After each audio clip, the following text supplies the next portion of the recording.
Hey there. So today, Lindsey and I will be talking to you about solution-focused family therapy to hopefully complement what you've read about in our text and to give you a better idea of what that might look like, especially since the sample session that we read about with the Quest family was from more of a solution-oriented perspective. Solution focused therapy started throughout the 1980s and 90s. However, its development began before that. In the 1950s, Milton Erickson highlighted the idea that people have innate strengths and resources to solve their own problems. When strategic therapy was being developed, he influenced counselors to utilize techniques such as embedded and indirect messages, which led to Milan therapists adding collaboration and circular questioning into their sessions with clients.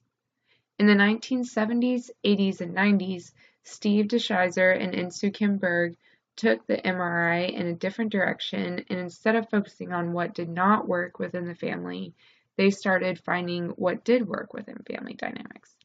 The MRI model, another postmodern approach, focused mainly on the problem and how it was being maintained. DeShizer and Berg were interested instead in knowing what solutions were being used without it being realized in the client situation, not what the problem is. Also different from the MRI model, DeShizer and Berg believe people want to change, can identify a clear goal, and make efforts to work towards that goal. In 1979, the Bree Family Therapy Center, the BFTC, began in Milwaukee, Wisconsin, where DeShizer and Berg could implement their new solution-focused model. At this center, the original students were Yvonne Dolan, Scott Miller, Eve Lipchek, John Walter, Jane Peller, and Michelle Weiner Davis. Today, they are the leaders of this theoretical approach. At the center, DeShizer focused heavily on developing the model while Berg put the model to use in training the counselors and working with clients. Unfortunately, after Berg's death in 2007, the BFTC closed, but this theory continues on with the remaining team from the 80s and 90s. However, Michelle Weiner Davis did leave the BFTC after a while and began working with Bill O'Hanlon to begin focusing on creating solution-oriented therapy. We won't get into that much during this presentation, but it is important to note the similarities and differences between solution-oriented and solution-focused therapy. Solution-focused therapy is a postmodern approach. As we have seen from other postmodern approaches, in each family situation there are unique stories and narratives with never just one truth. Postmodern approaches also do not focus on pathologizing, but rather prefer to look into these stories and see the multiple realities that clients experience. Solution-focused therapy encompasses this in many ways. Mainly, solution-focused therapists avoid spending a lot of time on what the problems within the family or couple are, but rather what solutions are possible to change the behaviors that are causing distress and dysfunction. They recognize that each individual has different goals and experiences, and the emotional discomfort they feel from their problems is not the same from the person next to them. By recognizing this, counselors then open up an optimistic conversation that identify the problems quickly, then move to find the solutions. The idea is to use language as an agent to have power to move the clients towards solutions rather than dwell in the problems and emotional distress. During this process, the solution-focused therapist reinforces the client as the expert of their own life, works to get the couple or family to collaboratively identify goals, then reorients the client toward possible solutions. A common way of thinking about this process is to help clients get unstuck from their current patterns and perceptions, and to help them see and try new ones. With that being said, solution-focused therapists will also try not to change something that is working, excuse me.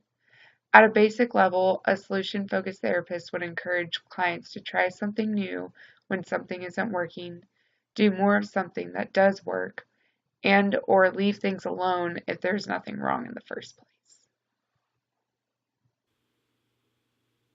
So, in our text, Bitter compares solution-focused family therapists to investigators because they adopt this not knowing position where they don't really presume to know what's best for the family that they're working with.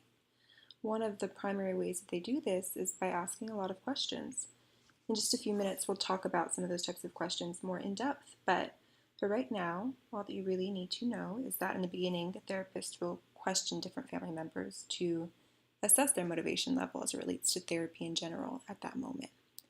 Within Solution Focus, there are 3 different client types that correspond to motivation to change. There's the visitor, somebody who really doesn't want to be there for whatever reason. Maybe they've been mandated therapy by a judge, or maybe they don't have the autonomy to refuse because they're a child.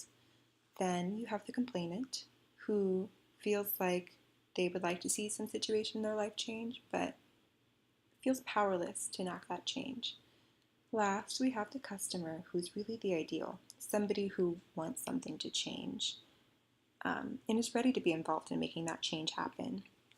Okay, so that being said, these client types are a little bit misleading because they don't refer to the client. It's a little bit more complex than that. They really refer to the relationship, or I should say relationships, between the therapist and the family. When it comes down to it, it's really about the family's terms for engaging in therapy with the therapist. Because at its core, solution focused is supposed to be this collaborative, iterative process. Client given information about the family, about where the family's at, really informs the therapist's approach, and then in turn, the therapist's response is designed to modify that person's perception of where they're at, maybe. I would think that this would really require a lot of presence on the part of the therapist. It probably wouldn't be as useful to be thinking about what it was that you were going to say next as it would to be really listening. And to some extent, I think that's true of all these theories that we've talked about so far, but very much so for solution focused because so much hinges on authentic curiosity. But I digress. So, if a solution focused therapist were working in the context of a visitor relationship, they might seek to engage in a conversation about resources and strengths, while in the context of a complainant relationship, the therapist might seek to change the perception of the problem. And in the ideal customer relationship, the therapist could seek to change the doing of the problem directly. Okay, so let's move on. Here's those questions that we alluded to earlier. Really, a lot of the interventions used in solution focused boil down to questions. For example, the formula first session task, where the therapist asks the family to find some positive that already exists. A lot of times when we're struggling, it starts to feel like there's not even the possibility for change. And this technique is really about highlighting those tools that are already in the toolbox so that maybe we can get creative with them. Then there's the miracle question.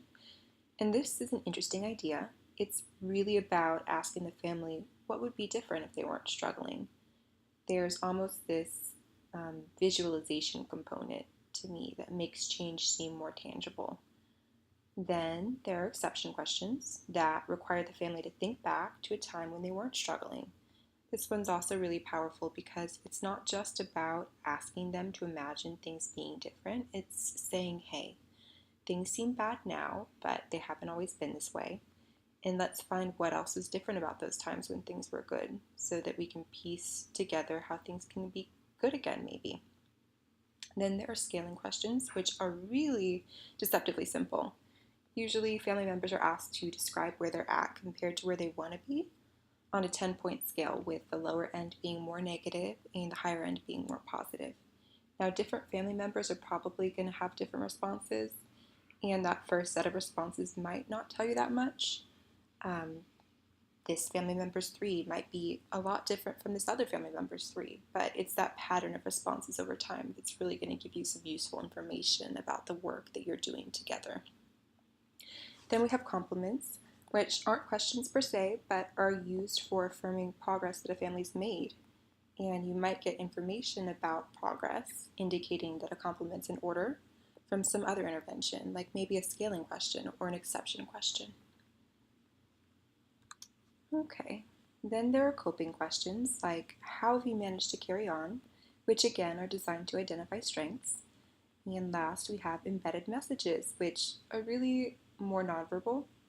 So pauses are used when the counselor is describing the situation at hand to reintroduce the possibility of something different. So, we were curious about outcomes for solution focused, especially since it seems so simple and since the motivation behind the development of this theory was really about producing a more effective service for clients. There have been a couple different meta analyses done indicating that solution focused is effective in fewer sessions and that it's comparable to practices like cognitive behavioral therapy, which is one that I'm sure, as we all know, insurance companies love to reimburse for. So it would seem that solution focused is accessible in that regard. It might be easier to pursue this kind of therapy as a family who couldn't afford therapy without insurance. However, we would predict that solution focused therapy maybe wouldn't be the best option for families who couldn't formulate goals for whatever reason. For an example of how to apply solution-focused therapy, we chose the film Brothers, released in 2009. In this film, Tobey Maguire's character, Sam Cahill, is brothers with Jake Gyllenhaal's character, Tommy Cahill. In the beginning of the film, you see Sam getting ready to leave his wife and 2 daughters for his second deployment to Iraq, while Tommy is getting out of jail after armed robbery charges. Natalie Portman's character, Grace, is Sam's wife and they have 2 daughters, Isabel and Maggie. Sam Shepard is Hank Cahill in the film, Sam and Tommy's father. Hank clearly favors Sam and his life decisions throughout the film, whereas there are many scenes of negative interactions between Tommy and his father. In this clip, Tommy has just gotten out of jail, Sam is about to leave, and the family is getting together for dinner one last time. When are you leaving? Tuesday. You love it over there, huh? It's my job. They only shoot the bad guys. Who are the bad guys? The ones with the beards. Your brother's a hero. He's serving his country. Don't you ever forget that. Will you be here for my birthday? You know I will, sweetie. Sarah Miller's dad wasn't there for her birthday. Isabel. It's true. She had to bring him a cake in prison. It's not just military families. There's a lot of folks under pressure these days. They got problems in all walks of life. Every family's got their own set of problems. You sure do. What's that supposed to mean?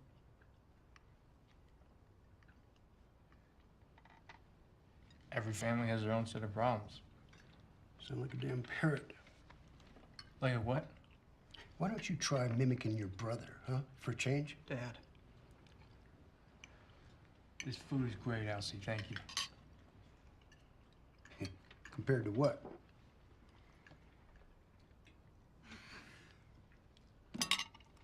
Other food. Prison food? Tommy!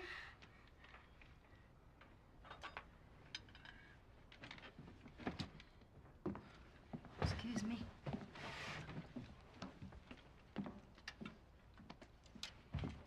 It's okay.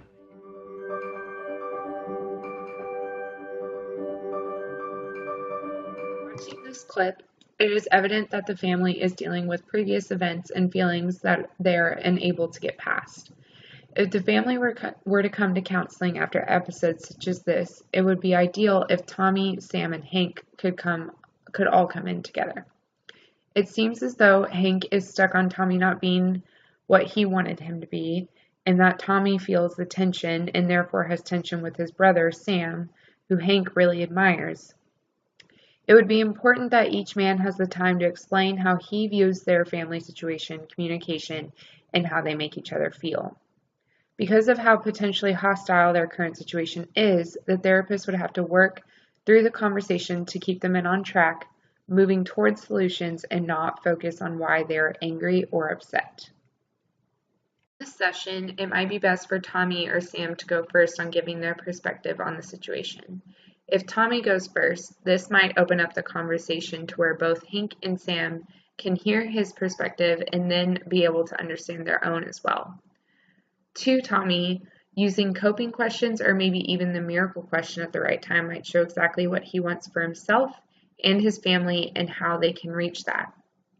An example of a coping question that might be helpful for him is, what keeps you going in these relationships? Or for the miracle question, you could ask, imagine that your problems with your family are solved overnight. What would be different the next day? From there, it would be important to see how Hank sees the situation, but also make sure that he has understood and heard Tommy. From Hank's perspective, it might be helpful to use embedded messages to find how he sees the situation and what he would like to be changed within it. For later sessions, it might be helpful to use compliments to see how changes are being made within the relationships and to help everybody involved to see what progress is being made. For a recap and summary of solution-focused therapy, these are the most important parts to this approach. First, help clients identify solutions. Find what coping strategies, strengths, and resources the clients are already using in their lives, or find what strategies they would like to have in their life to work towards their goals. Next, you can help them find ways to implement these solutions or these strategies that they already have. It is important to empower the individual and to help them add these things into their lives and recognize how that solution is changing their situation. In this change, though, it is important for clients to understand that they are setting small goals and that they must be patient throughout this process. The solution-focused therapist should encourage this and help them to recognize small victories through the solutions they are working towards. So we just wanted to leave you with a brief summary of what Solution Focused is all about, and we thought who better to summarize Solution Focused than one of the founders. So this quote that you see on the screen is actually a response from an interview with Insu Berg, where one of the questions she was asked was, "This is probably difficult, but can you say in a nutshell, what are some of the basic principles of solution-focused therapy?" Basically, the highlights of her kind of wordy response are that this theory is about coming from an orientation towards solutions, not problems, accepting the idea of problem and solution are not about cause and effect, and respecting the client. And with that, here's a little bit of food for thought for you. What are the implications of solution focus for prevention? More specifically, do you think it's possible to avoid repeating a problem in the future without insight into the cause? And in the event that you're interested in learning a little bit more about solution focused, here's a few resources that we found useful that might be a good jumping off point for you. Okay, thanks for watching. Bye.